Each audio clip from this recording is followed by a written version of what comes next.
নিজের পূর্ব বিয়ের প্রসঙ্গটা সামনে এলেই অমিত রেগে যায়। এই যেমন এখন তার আগুন চোখ দেখে মনে হচ্ছে মুহূর্তেই আমাকে ভস্ম করে দেবে। তবুও সত্য স্বীকার করবে না। আচ্ছা, উনি পুরো বিষয়টা বুঝিয়ে বলতেও তো পারে, তাই না?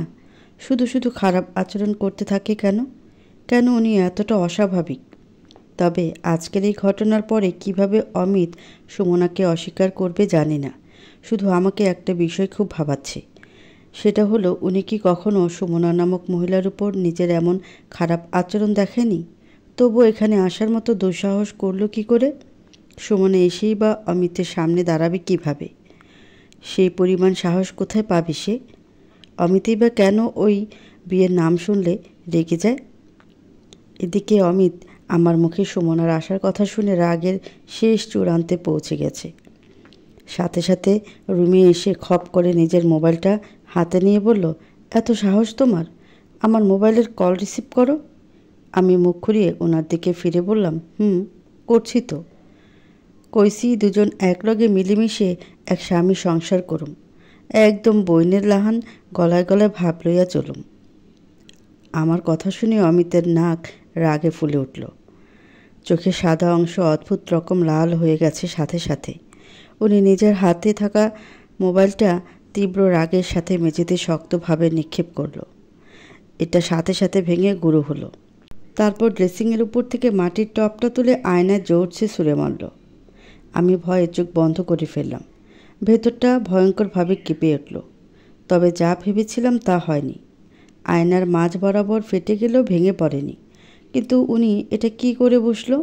একটাবার কি ভাবা উচিত ছিল না আয়নাটা তার নয়? নিজের মোবাইল ভাঙছে ভালো কথা, আরেকজনের জিনিস কেন ভাঙবে? আমার সারা শরীর কম্পনে বেগতিক হয়ে উঠছে। আর উনি এটা ভেঙেও বিছানায় বসে রাগে ফুঁসছে। পারলে হয়তো আমাকেই ছুঁড়ে মারত, কিন্তু সে জেদটা অন্যভাবে দেখিয়েছে। আমি চোখের পানি মুছতে মুছতে রুম থেকে বের হয়ে গেলাম। এখানে থাকলে আরও কি জানি ভেঙে ফেলে, তাই তাড়াতাড়ি এই বাড়ি ছাড়তে হবে। আম্মা রুমের দিকে গেলাম। আমার কাছে গিয়ে কান্না আড়াল করার চেষ্টায় বললাম, আম্মা, আমরা জামুগা এখন। আর ওই রুমের আয়নাটা ভেঙে গেছে। ভুল করে আমার হাত ছিটকা ফুলের ভারী টপটা যে ওটা আয়নাতে ধাক্কা খাইছিল, তাই অনেকটা ফাইটা গেছে। মন খারাপ করিও না এটার লাইকা। আয়নাটা আব্বারে বইলা বদলাইয়া ফেলল। আম্মা আমার চোখের দিকে ফ্যালফ্যাল করে তাকালো। আমি বুঝতে পারছিলাম অজুহাতটা আম্মার কাছে যুক্তিসঙ্গত মনে হয়নি। হবেই বা কী করে? টপ ছিটকে আয়নায় পড়ে কিভাবে? আমি গুছিয়ে মিথ্যাটাও বলতে পারি না। তবে আম্মা কোনো প্রকার শব্দ করল না। উনিও তো জানে কেমন মানুষের কাছে মেয়েকে তুলে দিয়েছেন। মুখ ভার করে বলল, আচ্ছা যা, সাবধানে চলিস, বুঝা থাইস। আমি গিয়ে ব্যাগ হাতে তুলে নিলাম। অমিত বড় ব্যাগটা হাতে নিল। তারপর দ্রুত পায়ে ঘর থেকে বের হয়ে গেল। আম্মা পেছনে দাঁড়িয়ে আছে।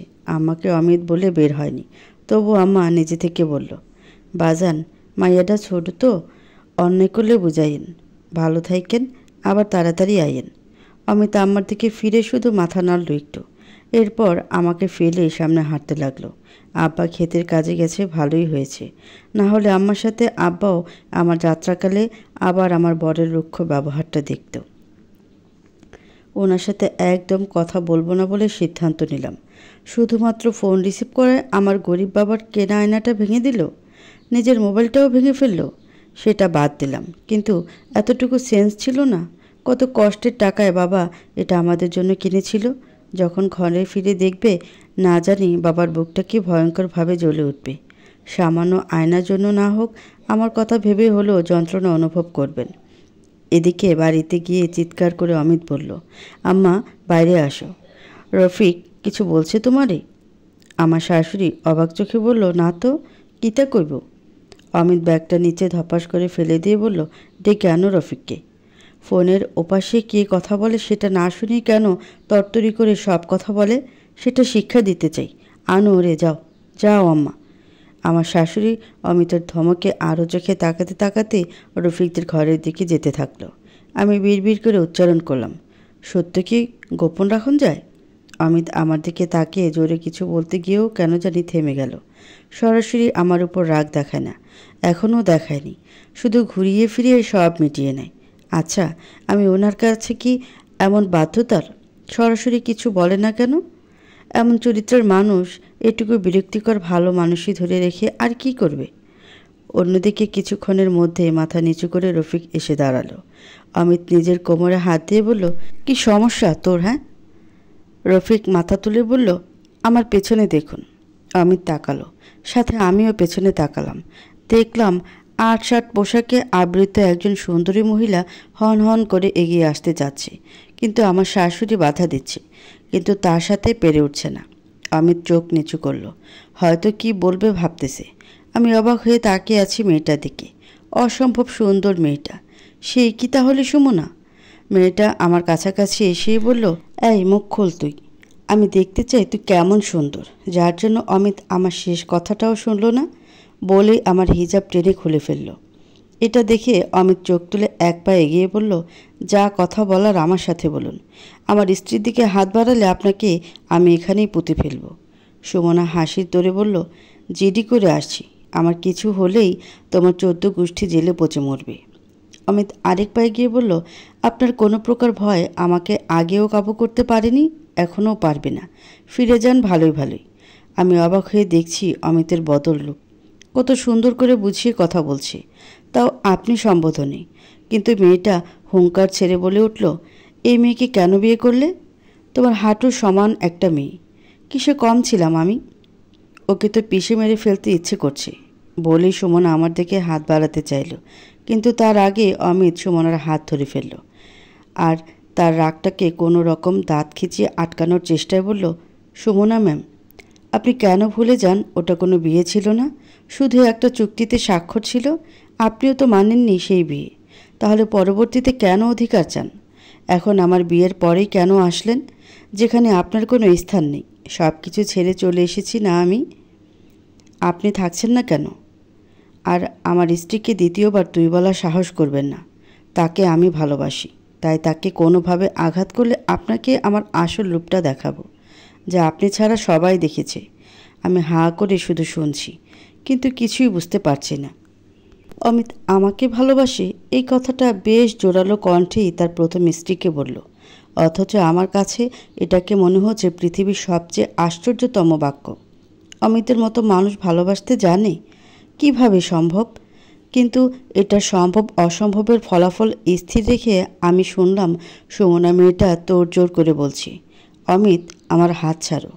ঠিক আছে, আমি এই বাচ্চা মেয়েকে কিছু করব না, শুধু তুমি ওকে মুক্তি দিয়ে আমাকে স্ত্রীর সম্মানে মেনে নাও। অমিত সুমনার হাতটা ছিটকে ছেড়ে দিয়ে বলল, আরে মুক্তি তো আপনার প্রাপ্য ম্যাম, যা বহু আগেই দিয়ে এসেছি। আর চৈতি হলো আমার পাঁজর, নিজের জন্য হলে ওকে যত্নে আগলে রাখতে হবে এবং সব কিছুর বিনিময়ে তাকে আজীবন আমার মধ্যেই আবদ্ধ থাকতে হবে। আমি অবাক হয়ে শ্রবণ করে যাচ্ছি অমিতের মুখের অসম্ভাব্য কথাগুলো। ভেতরে চলছে একটা আশঙ্কাজনক পূর্ণতার ঝড়, অদ্ভুত সুন্দর সেই অনুভূতি। কিন্তু অমিতের মুখে এমন কথা সুমনার গায়ে আরও আগুন ধরিয়ে দিল। সে ভয়ঙ্কর চোখে হাত দুটো নিষ্পিস করতে করতে আমার দিকে তাকালো, পারলে এখনই মেরে ফেলবে যেন। অমিত সুমনার সেই দৃষ্টিকে খেয়াল করে তার ছেলের সাথে বলল, ওর দিকে এভাবে তাকাবেন না আপনি, আপনার কুদৃষ্টি আমার স্ত্রীর উপর না পড়ুক। এটা শুনতেই সুমনা কাঁদো কাঁদো চোখে অমিতের দিকে এগিয়ে গেল। আমি যা বুঝতেছিলাম যে সে অমিতকে জড়িয়ে ধরতে যাচ্ছে, কোনোভাবে হলেও মন গলাতে পারে কিনা। আমার ভিতরে তখনই কেমন যেন একটা ব্যথা অনুভব করলাম, সাথে সাথে আমি চোখ বন্ধ করে ফেললাম। কিন্তু 10 সেকেন্ডের মধ্যে বুঝতে পারলাম অমিত তার বাম হাত দিয়ে আমার মুখটা তার বুকের সাথে লেপ্টে ধরেছে। আমি আচমকা চোখ খুলে দেখলাম সুমনা ওনার কাছে আসার আগে উনি আমাকে নিজের কাছে টেনে নিয়েছেন। সুমনা কয়েক পা পিছিয়ে গেল আর অমিত চোখ দুটো একটু নিচু করে আমাকে বলল, চৈতি, তুমি তাকাবে না ওই দিকে? এক অশুভ মানুষের অশুভ দৃষ্টি তোমার উপর পড়েছে, সেটা আমি সামলাবো। বলেই উনি আবার সুমনাকে বলল, আপনি শুনুন মিস সুমনা, পৃথিবী উল্টে গেলেও অমিত কোনোদিন আপনাকে মেনে নেবে না। সে আপনি যাই করেন না কেন, অযথা সময় নষ্ট না করে চলে যান। এটা আপনার এবং আমার দুজনের জন্যই মঙ্গলজনক। আমার কাছে এসব স্বপ্ন মনে হচ্ছে। বিশাল দেহী মানুষটার বুক পর্যন্ত কোনো রকম আমার মাথা পৌঁছেছে। আমিও বাধ্য মেয়ের মতো মুখ গুজে আছি। প্রতিটি বাক্য উচ্চারণ করতে অমিতের বুকে যে কম্পন হচ্ছে তা আমি স্পষ্ট শুনতে পাচ্ছি। এমন অপূর্ব সুন্দর আশ্রয় জুটলে দুনিয়ার কোনো ভয় আমাকে গ্রাস করবে? আর কোনো অশুভ শক্তি আমাকে কাবু করবে? আমি তো সবচেয়ে বেশি নিরাপদ। এদিকে সুমনা আশেপাশে তাকিয়ে দেখল কিছু দূরে কয়েকজন দাঁড়িয়ে দাঁড়িয়ে তাকে দেখছে, কিন্তু কোনো এক অজানা ভয়ে কেউ কাছাকাছি আসছে না। সুমনা তাদের দূরে থাকার রহস্য ধরতে পারল না। এখানে আছে শুধু রফিক আর অমিতের মা। সে কিছুক্ষণ চিৎকার করে করে মানুষজন ডাকল, কিন্তু কেউ আসলো না। যার দিকে উদ্দেশ্য করে ডাকতে চায় সেই সাথে সাথে উধাও হয়ে যায়। কে বা আসবে অমিতের ব্যাপারে নাক গলাতে? অথচ মেয়েটা এখনও বুঝতে পারছে না অমিত মানুষ হিসেবে কতটা নির্দয় আর খারাপ মেজাজের। সুমনা মানুষের সাহায্য না পেয়ে দিশা হারিয়ে ফেলল যেন। এবার সে আমার শাশুড়ির কাছে চলে গেল আর অনুনয় করে বলতে লাগলো, প্লিজ মা, আপনার ছেলেকে একটু বোঝান। শত হোক আমি তার প্রথম স্ত্রী ছিলাম। আমি তখন ওকে বুঝতে পারিনি। ওর সাথে অনেক খারাপ করেছি, যার ফল এখন ভোগ করছি। প্লিজ শুধু একটা সুযোগ দিতে বলুন। আর আমাদের তো কোনো ছাড়াছাড়িও হয়নি, শুধু একটু দূরত্ব হয়েছিল। আমার শাশুড়ি ভয়ে জুবুথুবু হয়ে আছে, কেননা উনি জানেন যে এই ছেলে সুমনা কিংবা তার কোনো ইঙ্গিত শুনলেই হুলস্থুল কাণ্ডতে চারপাশ আতঙ্কিত করে ফেলে। সে ছেলের সামনে এই মেয়ের সাথে কথা বলাও বিপজ্জনক। সে মাকেও ছাড় দেওয়ার ছেলে নয়। কিন্তু সুমনার অনুরোধ থামছে না। হাতে কাঁধে হাত রেখে বলে চলেছে, মা, একটা সুযোগ দিতে বলুন আমায়, আমাকে সাহায্য করুন। অমিত এবার আমার মাথা উঠিয়ে বিরক্ত চোখে একবার সুমনাকে দেখল, তারপর আমার হাত ধরে ঘরে নিয়ে চলল।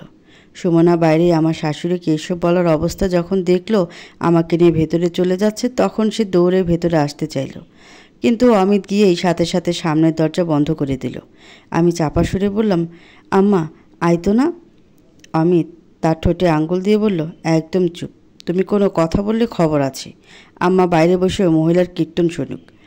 আমি এমন অবস্থাতেও আমার ঠোঁটের কোণে একটা মৃদু হাসির রেশ বুঝলাম। তাহলে এই মানুষটার ভালোবাসা শুধু আমার না, পূর্বে এই ভালোবাসার আর কোনো ভাগ হয়নি। শুধু একটা দুর্ঘটনা ঘটেছিল। অমিত ভেতরে এসে আমাকে ছেড়ে নিজের রুমে গেল। আমি স্তম্ভিত হয়ে দাঁড়িয়ে আছি, চোখ বন্ধ করে ভাবছি নিজেকে এখন এত সুখী মনে হচ্ছে কেন। ঘণ্টাখানেক আগেই না ওনার আচরণে আমি হু হু করে কাঁদছিলাম। আমার একটু জানতে ইচ্ছে করছে না কিসের চুক্তিতে উনি প্রথমবার বিয়ে নামক কিছুতে আবদ্ধ হয়েছিলেন। শুধু মনে হচ্ছে আমি অপূর্ণ নই। 1.5 ঘন্টা পেরিয়ে গেল। আমি ভেতরে এদিক ওদিক পায়চারি করছি, আর অমিত নিজের বিছানায় সোজা হয়ে শুয়ে আছে। একবার জানালা দিয়ে উকি দিয়ে সুমনাকে দেখার চেষ্টা করছি, আবার গিয়ে অমিতকে দেখছি। সুমনা উঠানে পা ছড়িয়ে বসে আছে। পাশেই একটা শুকনো গাছের উপর আমার শাশুড়ি গালে হাত দিয়ে অন্যমনস্ক হয়ে আছে। রফিককে আশেপাশে দেখা যাচ্ছে না, বোধহয় চলে গেছে। 3 ঘন্টা চলে গেল, দুপুর হয়েছে। অমিতের আজকে দোকানে যাওয়ার কথা থাকলেও এই অবস্থায় আর যায়নি। এদিকে আম্মার কথা ভেবে অমিত উঠে বসল, আমার দিকে তাকিয়ে বলল, এখনও কি সে যায়নি? আর আম্মা? আমি মাথা নেড়ে বললাম, না, এখনও যায়নি। আর আম্মাও বসে আছে। অমিত হনহনিয়ে গিয়ে দরজা খুলে ডাকল, আম্মা, তুমি ঘরে আসো। আমার শাশুড়ি উঠে আসার আগেই সুমনা দৌড়ে আসতে লাগলো। বারান্দায় পা রাখতেই অমিত দরজার বাইরে কাঠের টুলটাকে একটা জোরে লাথি দিয়ে সুমনার দিকে ছুঁড়ে মারল। সুমনা তৎক্ষণাৎ সরে যাওয়ায় সেটা তার পায়ে পড়েনি, কিন্তু চোখ বড় করে তাকিয়ে আছে। হয়তো অমিতের এমন রূপ সে আগে আর দেখেনি। তবুও সে ভয় না পেয়ে বারান্দায় উঠে এসে বলল, তোমার এত বড় সাহস! তুমি আমাকে আঘাত করতে চাইলে? আমি যে এর জন্য তোমাকে নির্যাতন মামলায় ধরিয়ে দিতে পারি জানো? অমিতের চোখ মুহূর্তে রক্তবর্ণ ধারণ করল। সুমনার দিকে এগিয়ে এসে তার গালে সর্বোচ্চ শক্তিতে একটা থাপ্পড় মেরে বলল, যা, গিয়ে যা মন চাই কর। সম্মানের স্থান রাখলি না তুই, আর নির্যাতন সেটা তো তুই করেছিলি আমার উপর পাক্কা 1.5 বছর। আমাকে অমানুষ বানিয়ে দিয়েছিস তুই। আমার এককালের কোমল হৃদয়টাকে পাথরে রূপান্তর করেছিস। তুই এখন অযথা নির্যাতন মামলা দিবি আমার নামে? এর একটা কারণ লাগবে না? আর আমিও মিথ্যা মামলায় ফাঁসার চেয়ে অন্যায় করেই ফাঁসি না। বলেই গালে হাত বোলাতে থাকা সুমনার 2 গালে পরপর আরও কয়েকটা থাপ্পড় বসিয়ে দিল। ফর্সা গাল প্রথম থাপ্পড়ে লাল হয়ে গেল, পরেরগুলোতে গালে রক্তের ছোপ স্পষ্ট হয়ে গেল। সুমনা কাঁদতে কাঁদতে বলল, তুমি অমিত তো? সুমনার চোখে মুখে এবার ভয় স্পষ্ট। বিড়বিড় করে বলে যাচ্ছে, না না, আমি ভুল জায়গায় এসে পড়েছি। এটা অমিত হতে পারে না, কোনোভাবেই না। তার গালে অমিতের আঙ্গুলের ছাপ ভয়ঙ্করভাবে ফুটে উঠেছে, কিন্তু সে সেই আঘাতের দিকে ভ্রুক্ষেপ না করে বলছে, আমি বিশ্বাস করি না এটা সেই অমিত। প্লিজ আমাকে আমার আসল অমিতের কাছে নিয়ে চলো। পাগলের মতো সুমনা বিলাপ করছে। আমি চুপ করে দাঁড়িয়ে আছি, তাকে ধরতে যাওয়ার সাহসও পাচ্ছি না। আমার শাশুড়ি ওইখানে নীরব দর্শক। সুমনার প্রতি কোনো প্রকার দয়াশীলতার লেশমাত্র দেখা যাচ্ছে না। মনে হচ্ছে তিনি নিজেও সুমনার উপর ক্রুদ্ধ। হয়তো তার সম্পর্কে উনি কিছুটা হলেও জানেন, তবে আমার কেন জানি মায়া লাগছে। কখনো স্বচক্ষে কারো দ্বারা কাউকে আঘাত পেতে দেখিনি বলে হয়তো।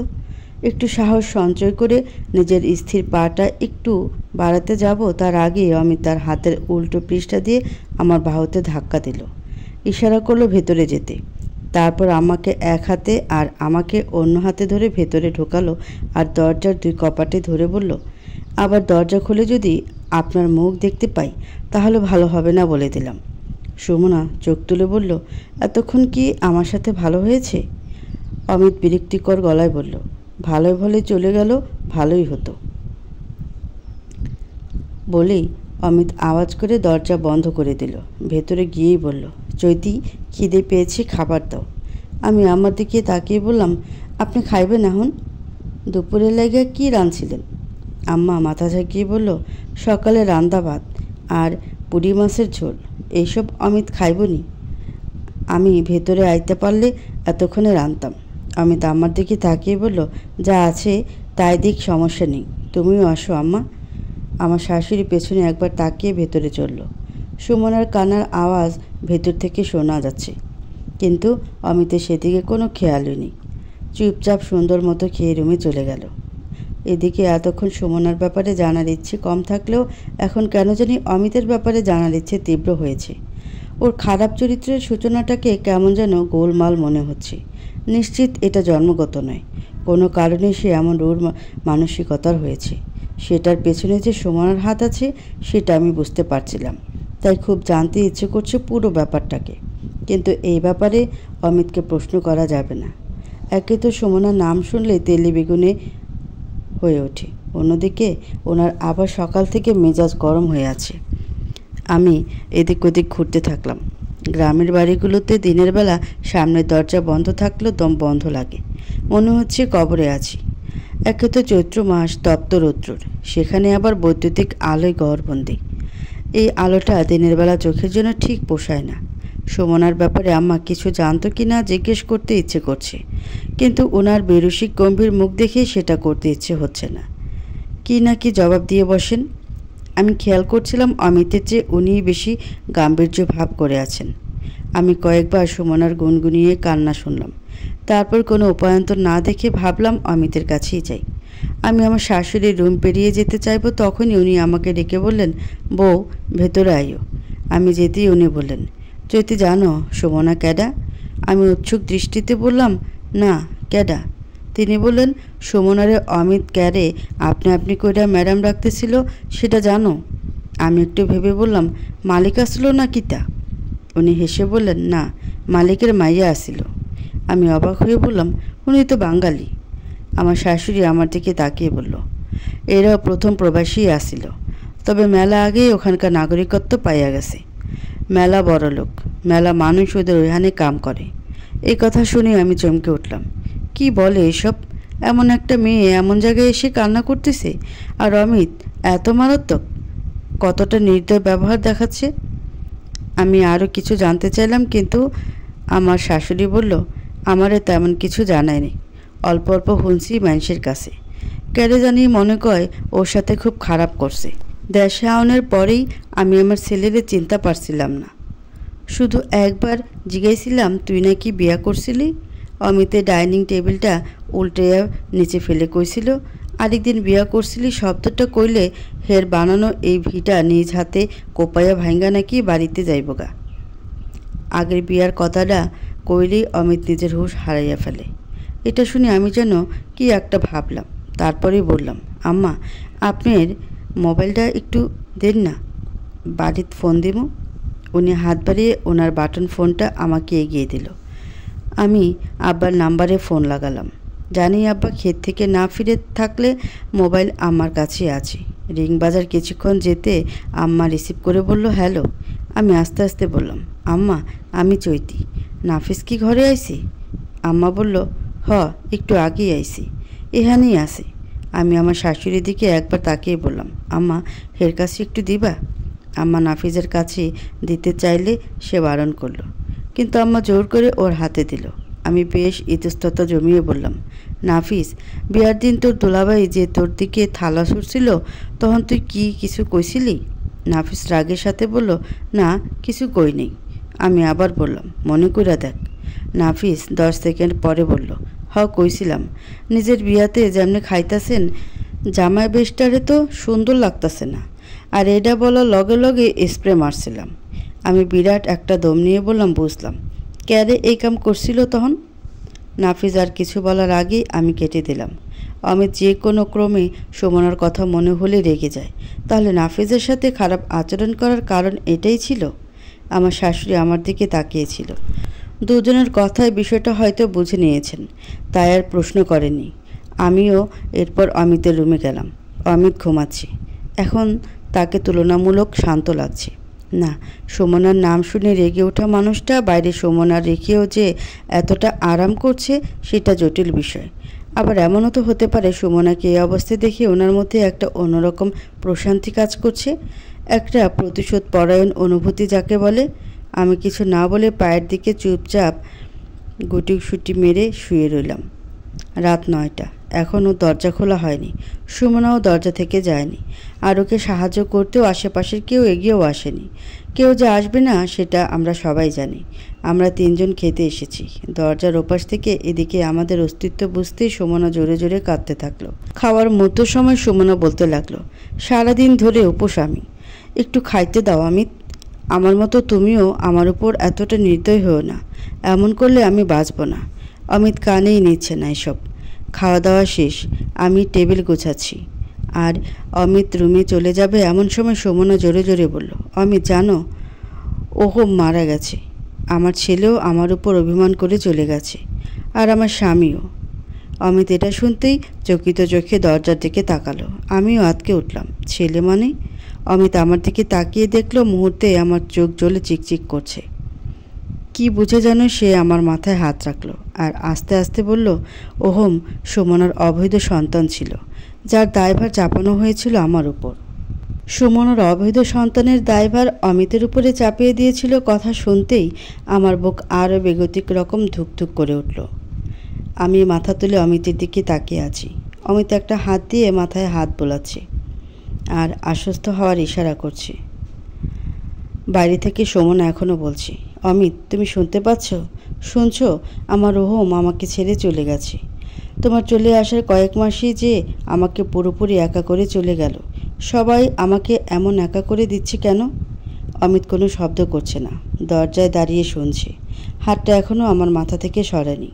সুমনা দরজায় হাত দিয়ে আস্তে আস্তে ধাক্কাচ্ছে আর বলছে, আমাকে একটু আশ্রয় দাও প্লিজ। অমিত এটা শুনতেই পা সরালো। আমার মাথা থেকে হাত সরিয়ে বলল, রুমে চলো চৈতি। আমি একটু ইতস্ততার সহিত বললাম, কই তাহম? আমার সাথে? অমিত একটু চোখ ঘুরিয়ে বলল, যেখানে ইচ্ছে, তবে চাইলে আমার সাথে আসতে পারো, বলে হনহন করে চলে গেল। আমি আমার রুমের দিকে একবার তাকালাম, তারপর তাকালাম অমিতের চলে যাওয়ার দিকে, তারপর ধীরে ধীরে ওনার পিছুই নিলাম। অমিত ভেতরে গিয়ে পাখা অন করে ফ্লোরে বসে পড়ল। আমি রুমে যেতেই অমিত মৃদু হাসল। আমি প্রথমবারের মতো অমিতের মুখে হাসি দেখলাম, একটা স্বচ্ছ নির্মল হাসি। আমি গুটি গুটি পায়ে ভেতরে গিয়ে ওনার কাছে একটু দূরত্ব নিয়ে বসলাম। আমি বসতেই অমিত বিছানার দিকে তাকিয়ে বলল, খাট থেকে একটা বালিশ দিবে? আমি আবার উঠলাম, সাইডের বালিশটা ওনাকে দিয়ে আবার বসলাম। অমিত আমার দিকে তাকিয়ে নিচে শুয়ে পড়ল। উপরে ঘূর্ণায়মান ফ্যানটার দিকেই এখন তার নজর। আমাকে চুপচাপ বসে থাকতে দেখে অমিত চোখ ফিরিয়ে বলল, উপরে চলে যাও তুমি। আমি আস্তে আস্তে বললাম, আপনি এখানে থাকবেন? অমিত আবার দাঁত বের করে হাসল। ভয়ঙ্কর সুন্দর তার হাসি। বিয়ের পরে আজই তাকে হাসতে দেখলাম আমি। সে হাসতে হাসতে বলল, আমার এত ভালো লাগছে কেন বলতে পারো?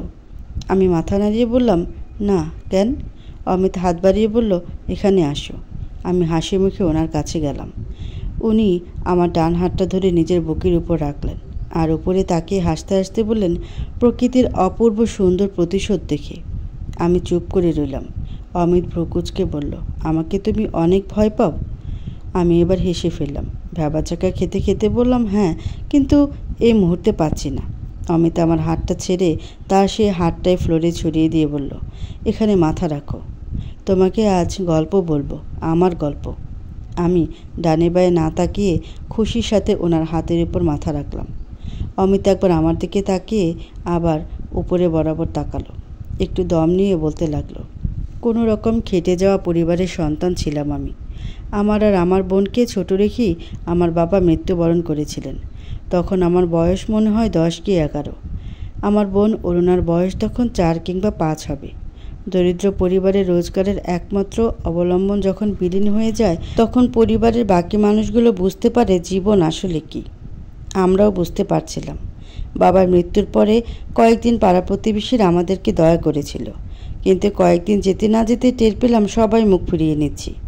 রোজ রোজ কে দয়া করবে? স্পষ্ট দেখতে পাচ্ছিলাম আমরা অনাহারে মারা যাব। ঘরে চাল নেই, বাজার করার মতো টাকা নেই। আমাদের জগৎ থেমে গিয়েছিল, কিন্তু পেট তো আর থেমে যায় না।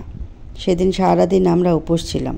বিকেলে শুনলাম পাশের গ্রামে মিলাতের পর ফিরনি দিবে। ছুটে গেলাম সেখানে না খেয়ে পলিথিনে করে নিয়ে আসলাম ঘরে। 3 জন মিলে সেই খাবারটুকু দিয়েই রাত পার করলাম। আম্মা চাইছিল মানুষের বাড়িতে কাজ করবে, কিন্তু আমি দেইনি। বলেছিলাম একজন পুত্র থাকতে মা কেন বাইরে কাজ করবে? মা অসহায় ছিল তখন। পরের দিন সকাল থেকেই ঘুরতে থাকলাম কিভাবে ভিক্ষা ছাড়া কয়েকটা টাকা আয় করে কিছু খাবার কিনতে পারবো। ঘুরতে ঘুরতে সকাল পেরিয়ে দুপুর হয়ে গেল। হঠাৎ শুনলাম মেম্বার বাড়িতে দেখি কাটছে। সিদ্ধান্ত নিলাম আমি মাটি কাটবো। চলে গেলাম সেখানে। প্রথমবার এইটুকু উঠতি বাচ্চা আমি হাতে কোদাল তুলে নিলাম। আমার কাজ কারোরই পছন্দ হচ্ছিল না। সারাদিন কাজ করেও সবার তুলনায় সেদিন অর্ধেক টাকা হাতে ধরিয়ে দিয়েছিল মেম্বার সাহেব। তাও আমি খুশি ছিলাম। বাজার থেকে 1 কেজি চাল আর ডাল নিয়ে ফিরলাম। আম্মা আমার হাতের দিকে তাকিয়ে সেদিন কাঁদছিল খুব। তবে তখন যাবতীয় চিন্তা ছেড়ে দিয়েছিলেন আমার উপরেই। আমি চারদিকে কাজের জন্য হন্যে হয়েই ছুটতাম। মানুষের জমিতে হাল চাষ, চারা বপন, ধান ভানা, ধান কাটা আরও টুকটাক যত কাজ পেতাম সব করতাম। স্কুলেও আবার ভর্তি হয়েছিলাম। ক্লাস করতাম না, রাতে অল্প স্বল্প পড়ালেখা করেই পরীক্ষা দিতাম। একটা সময় মানুষের জমি জমা রেখে কিংবা ভাগে চাষ করতাম। পরিবার চালিয়েও টাকা বাঁচত তখন। পরবর্তীতে কিছু করার জন্য জমাতে লাগলাম। আমি 20 বছর বয়সে ম্যাট্রিক পাশ করেছিলাম। অবশ্য 2 বারে পাশ করতে হয়েছে। আগের বছর নির্বাচনীতে ফেল করে পরীক্ষা দেওয়ার সুযোগ পাইনি। 8 থেকে 9 বছরে আমার অক্লান্ত রোজগারের সব বাড়তি টাকা আম্মার কাছে ছিল।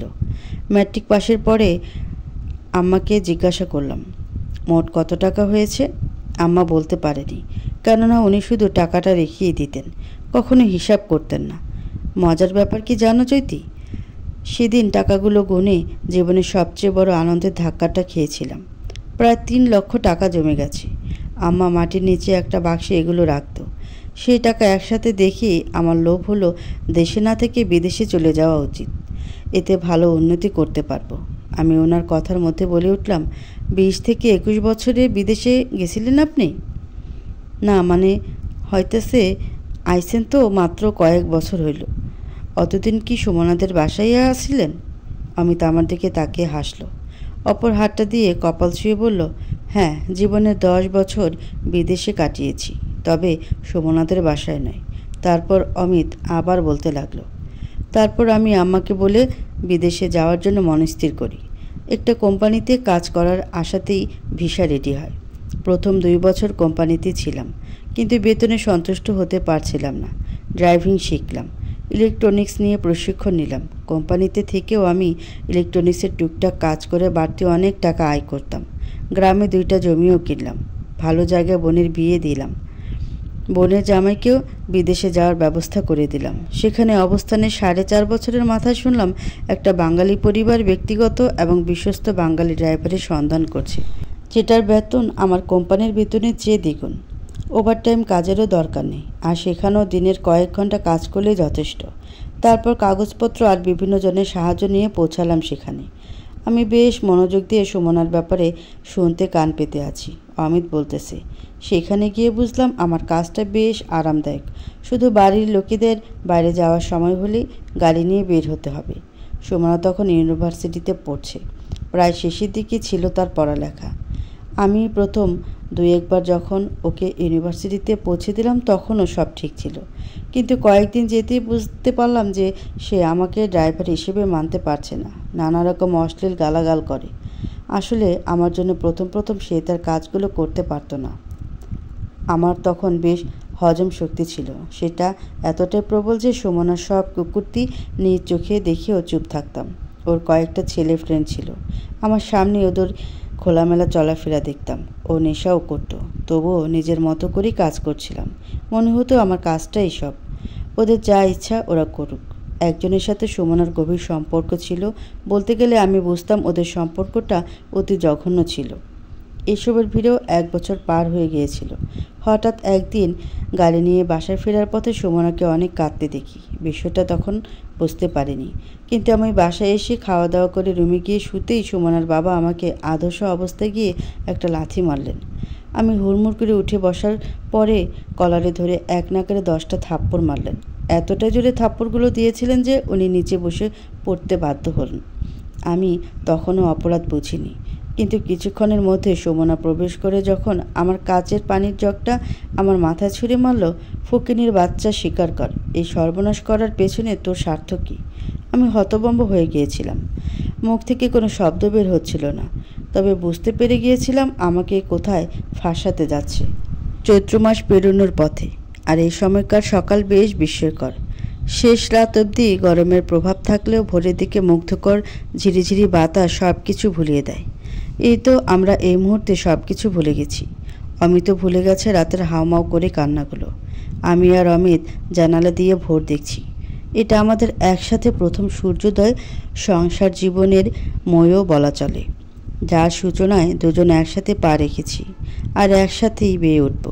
নিজেকে কখনো এতটা সুখী মানুষ হিসেবে দেখতে পাবো কল্পনা করিনি। আমি বাইরে তাকিয়ে আছি আর অমিত আমার দিকে তাকিয়ে আছে। কিছুক্ষণ পরে আমি চললাম রান্নার আয়োজন করতে। এখনও সামনের দরজা খোলা হয়নি। আমার শাশুড়ি ধোয়ার কাজ করছে। আমি যেতে উনি বললেন, বউ, দরজা কিতে খুলতাম না? আমি মাথা নাড়িয়ে বললাম, উনিই জানেন ভালা। আমার শাশুড়ি আর কিছু বললেন না। আমি ওনাকে জিজ্ঞাসা করে তরকারি কাটলাম, রান্না করলাম, কিন্তু বাইরের কোনো সারা শব্দ পেলাম না। আগ বাড়িয়ে দরজাও খুলতে গেলাম না। 9টার দিকে অমিত খেতে আসলো। এসে সে চুপচাপ ছিল এমনও না, খেতে খেতে অনেক কথা বলছিল, কিন্তু তবুও আমরা সুমনার সারা শব্দ পেলাম না। খাওয়া দাওয়ার পরে অমিত বাইরের দিকের জানালা খুলে দিল। দেখলো বারান্দায় কাউকে দেখা যাচ্ছে না। এটা দেখে সে একটা স্বস্তির নিঃশ্বাস ছেড়ে বলল, মনে হয় সুমনা চলে গেছে। চৈতি, আমি দোকানে যাব, দুপুরে আসব, কিছু হলে আমার মোবাইল থেকে কল দিও। আমি একটু ইতস্তত হয়ে বললাম, আপনার ফোনটা তো ভাঙ্গা ফেলছিলেন, তাইলে কেমনে ফোন দিমু? অমিত রুমের দিকে অগ্রসর হতে হতে বলল, কিনবো আর কি বাজারে গিয়ে, সিম তো ভেঙে যায়নি, আর নাম্বার আমার মোবাইলে সেভ আছে। আমি হ্যাঁসূচক মাথা নাড়ালাম। উনি রুমে গিয়ে তাড়াহুড়ো করে শার্ট পরিধান করলেন। তারপর আমার মাথায় হাত রেখে মুচকি হাসির সাথে বললেন, ভয় পেও না, সুমনা আসলেও ভেতরে আসার সুযোগ দেবে না, দরজা বন্ধ করে রাখবে। আমি চুপচাপ সেটা তো সম্মতি দিলাম। আমি দ্রুত পায়ে এদিক ওদিক তাকাতে তাকাতে বের হলো। সুমনাকে আশেপাশে দেখা যাচ্ছে না, আর পেছনে তাকিয়ে বলে দিল, দরজা বন্ধ করে দাও। আমি ওনার যাওয়ার শেষ দৃশ্য পর্যন্ত দরজা বন্ধ করব না বলে দাঁড়িয়ে রইলাম। অমিত আড়াল হতেই আমি হাসি মাখা মুখটা মলিনতার চাদরে ঢেকে দরজা বন্ধ করতে যাব, তখনই আমি আঁতকে উঠলাম। সুমনা তাও আমার সামনাসামনি এসে দাঁড়িয়েছে। এত দ্রুত কোথা থেকে বের হলো? আর সে কি অমিতের যাওয়ার অপেক্ষা করছিল নাকি? আমি বুঝতে পারলাম না। আমি অমিতের কথা মনে হতেই দরজা বন্ধ করতে যাব, তখন সুমনা দরজা ঠেলে জোর করে ভেতরে প্রবেশ করে ফেলল। কারো বাধাকে পরোয়া না করে একদম রান্নাঘরে ছুটে গেল। আমি বড় বড় চোখ করে ওর পিছু নিচ্ছিলাম। সুমনা নিজে নিজে হাঁড়ি পাতিল ঘেঁটে খাবার খেতে শুরু করলো। 10 দিনের অনাহারের ন্যায় তার খাবারের ধরন। আমি কোনো বাধা দিতে পারলাম না। আম্মাও চুপ করে আছে। ওর খাওয়া শেষ হতেই সে একটা বিশাল ঢেকুর তুলে বলল, অল্পের জন্য বেঁচে গেলাম, মরেই যাচ্ছিলাম আমি, বলে সে আবার অদ্ভুতভাবে ঢুকরে কেঁদে উঠল। কান্নার মধ্যে বলতে লাগলো, আমি 1.5 দিন কিছু না খেয়েই এমন পাগল পাগল হয়ে যাচ্ছিলাম। তাহলে অমিত 4.5 দিন কিভাবে ছিল? আমি চুপ করে দেখছি আর শুনছি। কিন্তু সুমনার এই কথায় আম্মা অবাক হলেন। ওর কাছে বসে জিজ্ঞাসা করলেন, আমার অমিত 4.5 দিন না খাইয়া আসিল মানে কি তা? সুমনা কাঁদো কাঁদো চোখে বলল, আমি ওকে খেতে দেইনি, ওর রুমে তালা মেরে চলে গিয়েছিলাম। আমি সব কিছুই জানি, তাই কোনো প্রশ্ন করছিলাম না। কিন্তু আম্মা এসব শুনে ভারাক্রান্ত হয়ে উঠলেন।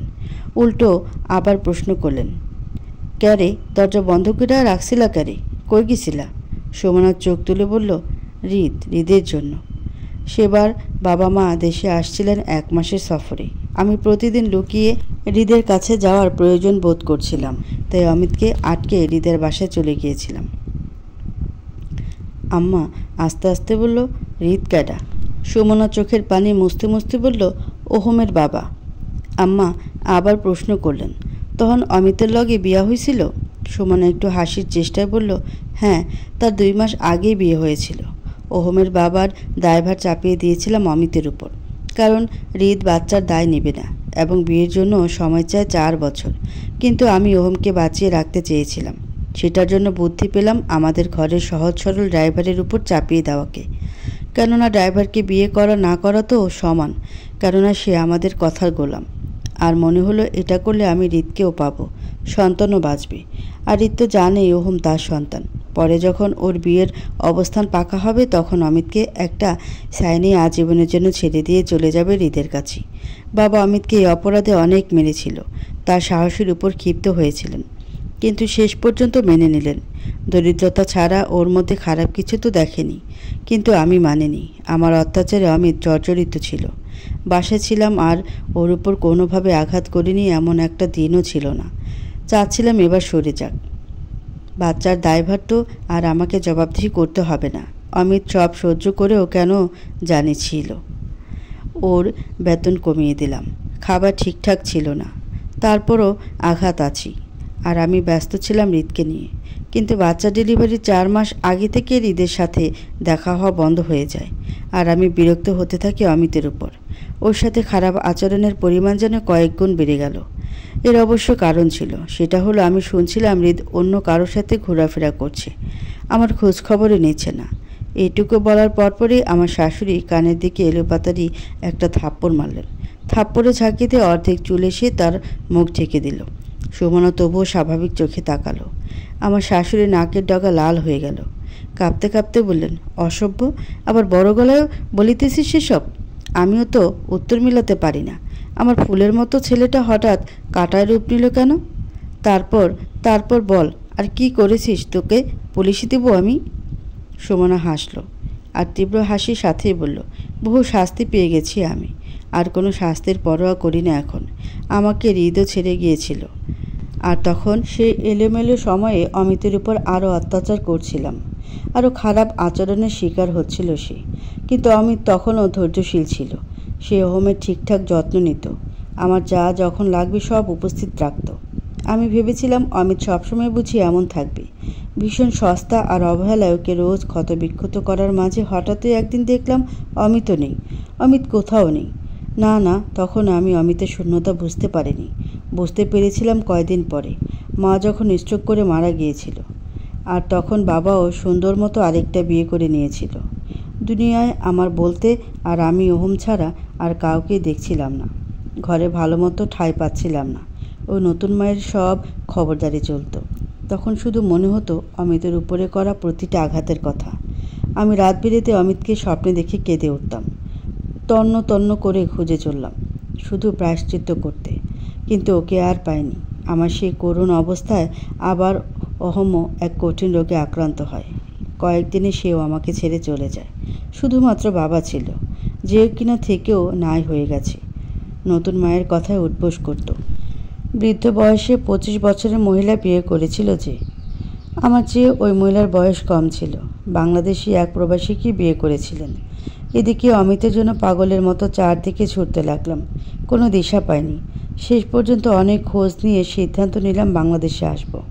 মনে হচ্ছিল হয়তো অমিতের অভিশাপে আমি এমন অভিশপ্ত জীবনের সম্মুখীন হয়েছি। এখন তার পায়ে পড়ে যদি একটু করুণা পাই তাহলে আমি শান্তি পাব। কিন্তু এসে দেখলাম না, সব অন্যরকম হয়ে গেছে। অমিত আর অমিত নেই, একটা পাথর হয়ে গেছে সে। অবশ্য এর জন্য আমিই দায়ী। একটা ভালো মানুষের মস্তিষ্ককে আমি কলুষিত করে ফেলেছি। ও আমাকে জীবন গেলেও ক্ষমা করবে না, আর সেটা সারা রাতে উপলব্ধি করে ফেলেছি আমি। বলেই সুমনা থামল। আমি আস্তে আস্তে বললাম, আপনারে আবার দেখলে উনি কিরম মাত্রায় রাগেন আল্লাহ ভালা জানে। সুমনা আমার দিকে তাকিয়ে উঠে দাঁড়ালো, আমার গালে একটা হাত রেখে বলল, তুমি বড় ভাগ্যবতী। আমি আর অমিতের সামনে আসবও না, কেননা তার জীবনকে দ্বিতীয়বার নরক বানানোর অধিকার নেই, না আছে তার সুখে অসুখ হয়ে দাঁড়ানোর অধিকার। তবে ভীষণ ভালো লাগছে একটা সুখী সুন্দর সম্পর্ক দেখতে। ভালো থেকেও চৈতি। ওকে বলো যেন আমাকে পারলে ক্ষমা করে। বলে সুমনা পেছনে তাকাতে তাকাতে ঘর থেকে বের হয়ে গেল। অমিতের মতো সেও বলল, দরজাটা লাগিয়ে দাও। আমি বাধ্য মতো দরজা বন্ধ করে দিলাম। আমার দিকে তাকিয়ে দেখলাম ওনার মুখটা মলিন। আমি ওনার কাঁধে হাত রেখে বললাম, এটা কোনো বিয়াই আসিল না আম্মা, এটা একটা অত্যাচার আসিল। তাই এরপর যখন অমিতের এটা মনে হইতো তখনই রাইগা যাইত। আম্মা মাথা চাকালো। দুপুরের দিকে অমিত আসলো, হাতে রক্ত লাল 2টা জবা। দরজা খুলে দিতেই অমিত দুটো জবাকেই আমার এক কানে গুজে বলল, আমার রাঙাবো। আমি মাথা নুয়ে হাসলাম। অমিত প্রশ্ন করেনি সুমন এসেছিল কিনা, শুধু হাসি মুখে বলল, চৈতি খেতে দাও। আর শুনো, নাফিস সহ তোমাদের বাড়ির সবাইকে আজকে বিকেলে আমাদের এখানে নিয়ে আসবো। ওদের সবার দাওয়াত আজকে।